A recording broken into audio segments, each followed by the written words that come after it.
Vote গণনার সময়ে pulling এজেন্টদেরকে কার্যত নিষ্ক্রিয় ভূমিকা পালন করতে বাধ্য করা হয়েছে। ভোট গণনা প্রক্রিয়ার সাথে পুলিং এজেন্টদেরকে যথাযথভাবে যুক্ত না করায় এবং প্রক্রিয়ায় ত্রুটি থাকার প্রতিবাদে বাংলাদেশ জাতীয়তাবাদী ছাত্রদল সমর্থিত প্যানেলের সকল পুলিং এজেন্ট সহ অধিকাংশ প্রার্থীর পুলিং এজেন্ট রেজাল্ট শিটে স্বাক্ষর না করেই ভোট কেন্দ্র ত্যাগ করেছেন। 11 ডাকসু ও হল সংসদ নির্বাচনে অস্বচ্ছ ব্যালট বাক্স ব্যবহার করার কারণে বিভিন্ন অভিযোগ ও বিতর্ক তৈরি হয়েছে।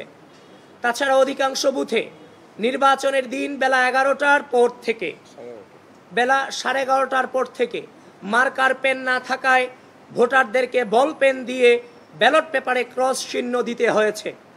বল পেনে ক্রস চিহ্ন দেওয়া ভোটগুলো ওএমআর মেশিন সঠিকভাবে রিড করতে পারেনি বলে অনেক ভোট গণনা করা হয়নি বলে পুলিং এজেন্টরা লক্ষ্য করেছিলেন। একটি নির্দিষ্ট সময়ের পরের ভোটগুলোতে বল পেন ব্যবহার করে পরিকল্পিতভাবে ভোট নষ্ট করার হীন চেষ্টা ছিল কিনা তা নিয়ে অধিকাংশ প্রার্থীর মনে শঙ্কা তৈরি হয়েছে। এছাড়াও ভোটার চিহ্নিত করার জন্য আঙ্গুলে যে মার্কার কালি ব্যবহার করা হয়েছে সেটি অস্থায়ী কালি হওয়ার কারণে একই ব্যক্তি একাধিক ভোট দিয়েছে কিনা সে বিষয়ে শিক্ষার্থীদের মনে সন্দেহ দেখা দিয়েছে।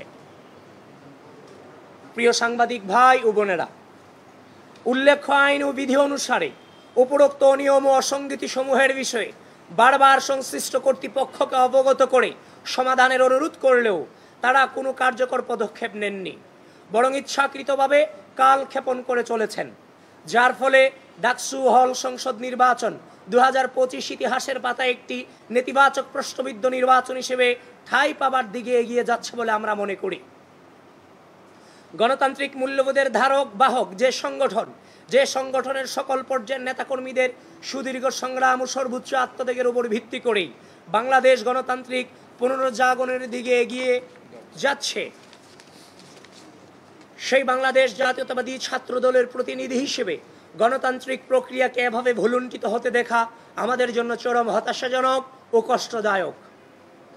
আমরা তারপরও আশা রাখব যে ঢাকা বিশ্ববিদ্যালয় প্রশাসন গণতান্ত্রিক মূল্যবোধের অন্যতম স্তম্ভ স্বচ্ছতা ও জবাবদিহিতার পথে ফিরে এসে উপরোক্ত অনিয়ম এবং অসঙ্গতি সমূহের বিষয়ে যথাযথ তদন্তপূর্বক সকলের সামনে সত্য উন্মোচন করবে।